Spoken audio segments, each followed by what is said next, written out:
Bé, doncs aquí estic en la caseta de Xalaparta per celebrar l'edició de Guillem en euskera, en la traducció que ha fet Amaia Palausa. Guillem és una novel·la construïda sobre fets reals, absolutament reals, tan reals que de vegades són els mateixos documents que expliquen aquesta història, i és la història de l'assassinat del jove valencià Guillem Agulló i Salvador, que era antifeixista, antiracista, independentista, i que va ser assassinat l'11 d'abril de l'any 1993 a Montanejos a mans d'un grupuscle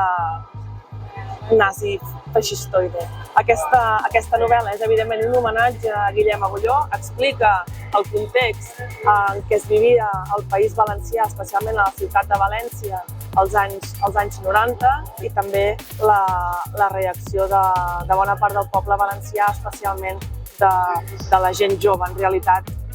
explica un assassinat, però és més una història de resiliència, de resposta amb força i amb determinació i amb amor també a aquest odi execrable que va acabar amb la vida de Guillem Agulló.